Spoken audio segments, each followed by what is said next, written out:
Hey, YouTube, we back with another one.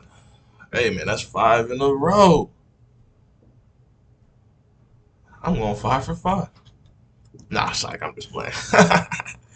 But anyway, seriously though. Hey, man, how y'all doing today, man? I know I'm doing good. Just ate real quick, stretched out, just had my water. But anyway, back to the main topic. How y'all doing good today, though? Because I'm going to make sure all my dudes are right, every all my girls and guys are good. But anyway, back to the fucking video. Now we about to talk about something very, very important that we need to discuss. Y'all know, y'all see the title. The double standards these women are pushing are ridiculous. Now I'm not gonna give a knock to y'all girls, if I got any girl viewers, but my guys, we all can relate. We all can relate. These girls say they want this, that, and that.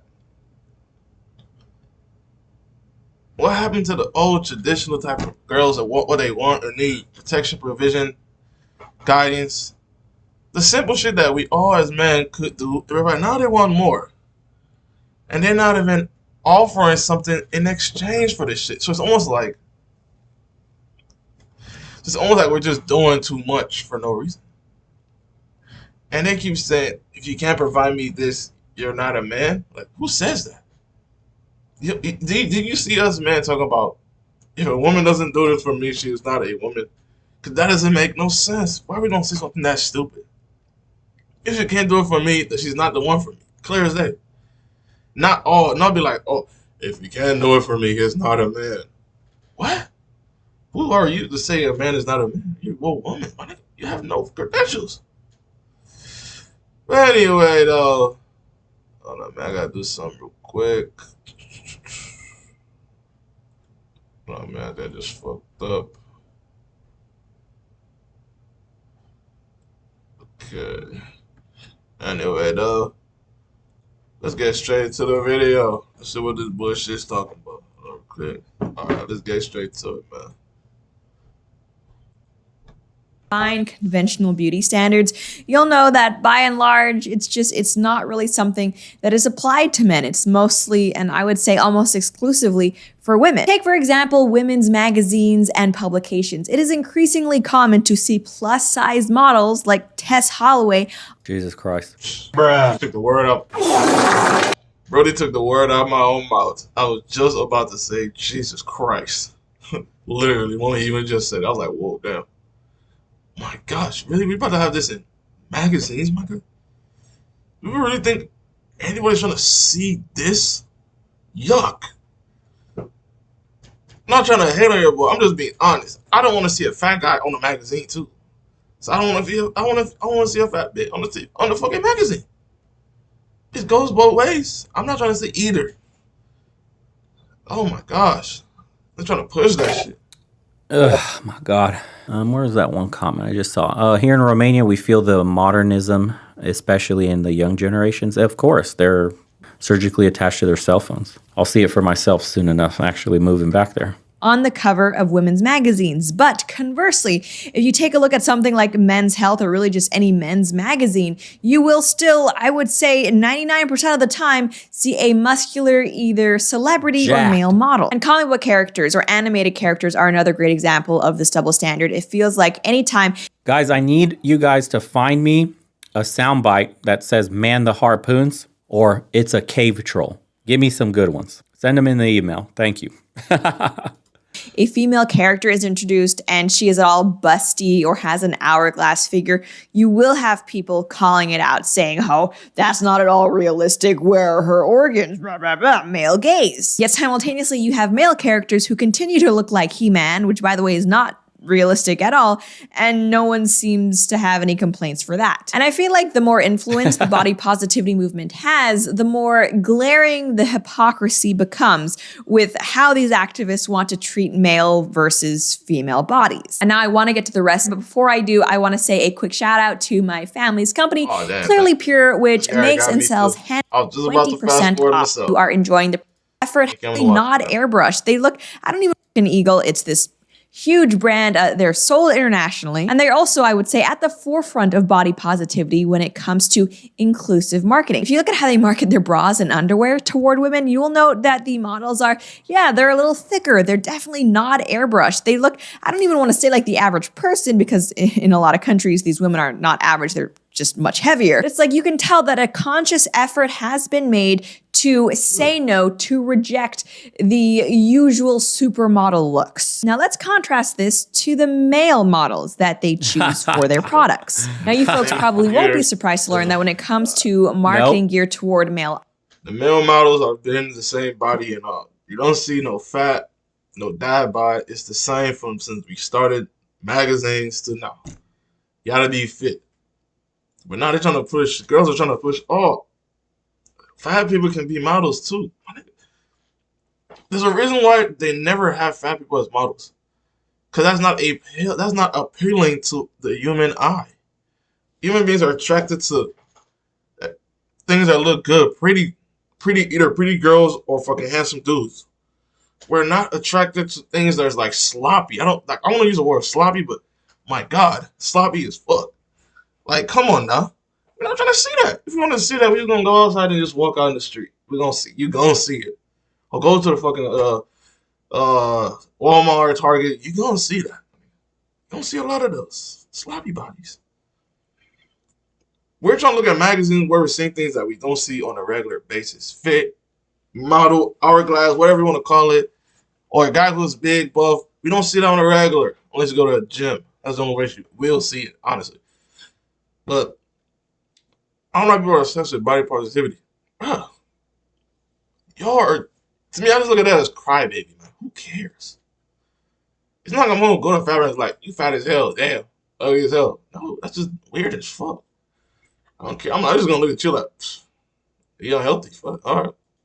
audiences, oopsie, it looks like we're back in the early 2000s, and all of a sudden, traditionally fit models are still a thing. Looking through who they choose to model their male underwear, it's six packs galore. I mean, you could honestly be forgiven for mistaking these ads for advertising a gym or some sort of weight loss supplement. Now, to be clear, there's nothing inherently wrong with choosing models who look just a little bit more regular. You could say, hey, we're just trying to be more representative of what the everyday person and what the people who are actually going to be buying our products look like. And also, and I've said this before, I would say there's nothing wrong with going the aspirational route either. Saying, yeah, I know the average person doesn't look like one of our models, you know, with a six pack or whatever it is, they're not this attractive, but still, this is the image we want our brand to present to people because we want to offer people something to aspire to, something a little bit elevated. Both of those approaches. Yeah, and that's a really good point. No man is offended by the fact that you get called out since childhood about your flab. You get shamed for it. You get made fun of for it. You have to build thick skin as a man. There are no coddling forces in society.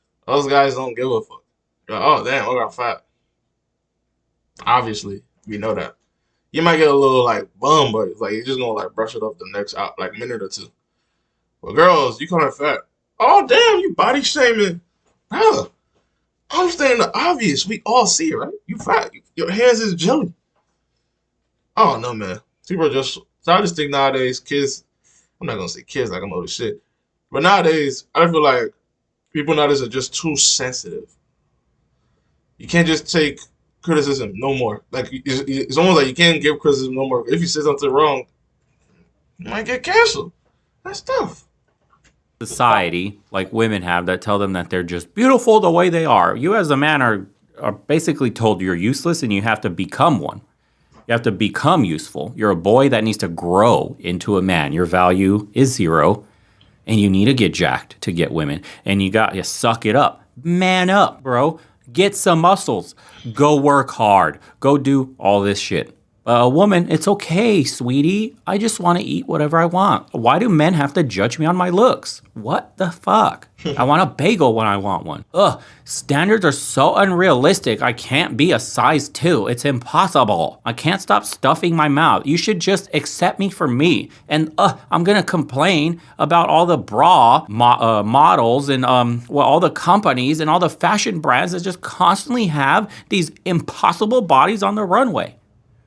Company choosing very different routes for their male versus female customers. Because seriously, when it comes to the body positivity movement and the idea that beauty standards are bad and they need to be reinvented because they're too strict and uninclusive, we plainly see that people are only talking about beauty standards when it comes to women. Apparently, society still loves beauty standards when it comes to men. And what really gets me is that you'll have the same women's magazines, Cosmopolitan or Vogue, who And fat girls body shame skinny girls all the time. It happens to me weekly. Yeah, I've seen it too. Fat girls will try to shame men too. And he needs to put a little more meat on his bones. I like my man a little more thick.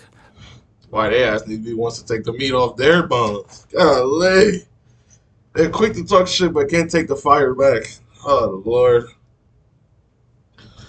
Imagine a country full of fat people. Whew. That'd be the most unproductive country ever. Everybody'd be too lazy to do anything. I'm not gonna say all, cause not really all, but majority. Not 8 out of 10 probably won't want to do shit. They don't just sit back and relax. One of who's gonna do the hard labor work. Shit. A little more muscular. It's like, dude, you're a walking pre-diabetic, if not full blown, on 10 different pills just to survive. Who are you to body shame? You need to buy 2 seats in the airline just to fly. Who the fuck are you to tell the world on how they should look? You need a damn oxygenator to stay alive at night. Who champion these body positivity, diverse body movements, they're still the same people who will be fawning and absolutely. And by the way, dude, let's take like a real cynical view at the world. We live in a corporatocracy, right? Like governments are controlled by corporations essentially. So it's not we the people for the people, we the government. It's we the corporations for the corporations. If you think of it in that like lens, why would or how would a company benefit from body positivity? How does fast food benefit from body positivity and food brands in general and, you know, all the other processed shit? That's facts. Speaking, he's preaching right now. Think about it. Especially when he said fast food, they benefit off it. Because now they're like, yes, stay fat. Keep eating our food. Keep spending your money. We still love you. We love you for it. They don't love your body. They don't love you. They want your money. They want you to be fat and lazy. So you don't have to do nothing. So now you're easily controlled. Come on, yo. Wake up. Jeez. It's literally in your face what they're trying to tell and do to you. But they know that they know human beings, most people are slow and stupid. That they don't have to actually try to hide it. That's what it means. Remember when people be saying the truth is in plain sight. That is facts. That's facts. The truth is in plain sight. They're not hiding the shit. It's right in their faces. Just that people that are ignorant to actually realize it. In the aisles. Okay, let's keep going. Clothing companies. How would clothing companies benefit from overcharging, right? Aren't those garments worth a little more when you start getting into the 2X, 3X, whatever sizes, right? Isn't the quote fitwear now for oversized models pretty damn costly? Those clothes are expensive. Think about it. Who consumes more, a fat person or a fit person? Who's more likely to have a weaker mentality and be able to be spun up in a direction a corporation wants? You need this to be healthier. Like you want to do this exercise. You want to buy this product. Here's this weight loss regimen. Here's this, that, and the other for you, fat person. Here's how inclusive we are. These people spend money and they will be a cash cow, pardon my fucking French on that one, for Big Pharma when they're on lifetimes of medications. This is like setting people up to hand money over to Big Pharma for life until their last breath. They got to get on insulin. They got to get on whatever other diabetic medication. They got to have surgery for weight reduction, right? Cut their stomachs up. They got to get on all sorts of pills. This is a cash grab. This is straight money. If I'm a corporation making shitty food, I'm funding the fat acceptance movement.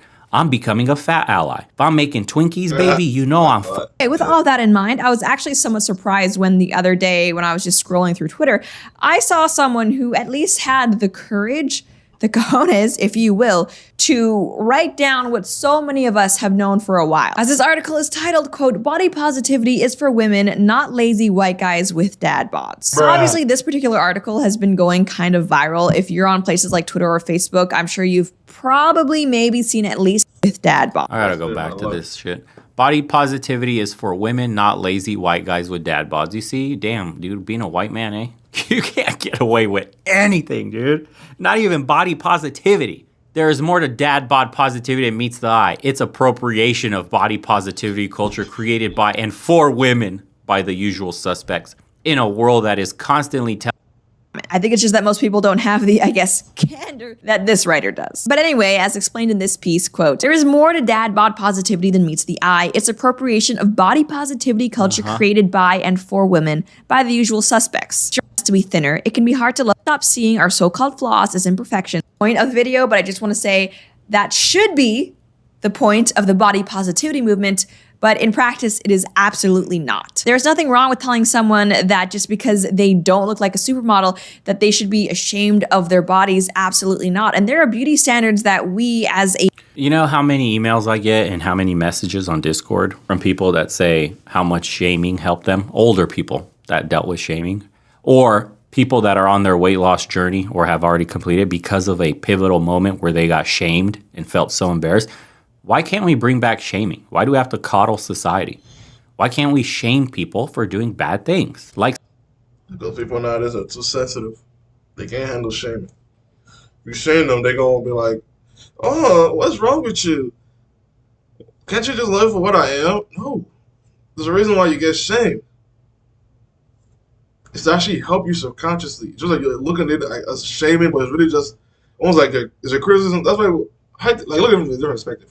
Like writers, you know, people who make like novels or they get criticism and reviews. They have to listen to those reviews and criticism to an extent, because if they don't, nobody's gonna buy this shit. They have to. Now you can ignore the haters, niggas, people who are just hating on you blatantly, but you have to actually listen to criticism of people who are actually reading and listening to what you're saying and doing. That's how you better yourself. You can't just say, "Oh, I'm right, you're wrong." That's not how that works. You're living in a delusion. like stuffing your face, like not having self-control. Why do we have to tell you you're a special, unique snowflake that you can't control yourself? I wonder. A culture have that just most people do not fit in by nature of their genetics, and there's nothing they can change about that. It's not a bad thing for us all to be a little bit easier on ourselves for the things that we can't change and to embrace our flaws, our so-called flaws. But there's a big difference between that and what the body positivity movement has become, which is a way for women to lie to themselves into believing that they are perfectly healthy at 300 pounds and that if someone doesn't find them beautiful, it's just because they're fat phobic. But I digress. The writer continues, while it has been gaining traction in recent years, there's one group of people who seem to have latched onto the concept with suspicious amounts of fervor. By the way, I love the terminology that they use to fat phobia. Who the fuck is scared of a fat person that can't run more than 5 seconds? Who's scared of somebody that... I listen to it too. How's it called fat phobia? You know what phobia means? You're scared of. I'm not scared of a fat person. That makes no sense. Who is scared of a fat person? Maybe they fall on you and then you're probably scared because you're stuck there. But enough with the jokes, but who is scared of a fat person? They take the wrong words to say fat phobia. I'm scared of fat. Like let's use the word fat. Fat phobia is not like you're scared of a fat person. You're saying you're scared of fat. How am I afraid of fat or scared of it? Not even me personally. How's anybody afraid of fat? Bro. That makes no breathes sense. heavily walking up a flight of stairs. Where's the fear? It's not a phobia. It's fat disgust. That's what it is. Middle-aged white guys with dad bods. There's even media campaigns catering to them with headlines like "Dad bods are the biggest turn-on for singles in the pandemic sex era" and "Why girls love the dad bod." You've definitely seen a bunch of these. And don't fall for that blue pill shit. Dad bods are not in. Dad bods are... I'm about to say, don't believe that shit. I don't care what girl is lying to you. If she says she likes that bod, she want to go out and be with you. Watch her response. It's gonna be a no because she's lying. Girls just want you to be fat and lazy, so they can. Bro, it's all like a scheme together with it. Well, in a girl's right mind, would be attracted to a guy with a dad bod. Does that even make any sense? A dad bod, my guy. First time I heard that shit, I was like, "You're fucking lying." You're attracted to a dad bod. You think I will ever believe that? Oh my gosh. Are not sexy. No woman is going to consider you for a one night stand or have true lustful intentions for you or have raw feminine attraction for you with a fucking dad bod. Do not fall for that blue pill soy narrative that they're pushing in society today to get you to be fat and weak. That's what they're doing. No, dad bods will never be in. And to be fair to this author, Alright, y'all, that'll be it, man. Recording for a good minute. But anyway, though, bro. Hey, don't fall for the dad bod lies. No girl loves a dad bod. It's a fucking lie. If you think I'm lying, go ahead, man. Go a fucking ahead. Hey, man, do you? End of the day, it's not me that's being with these girls anyway. So that's enough said, bro. But anyway, though, like, subscribe if you do, and you already know the routine, man. Now, and I'm out.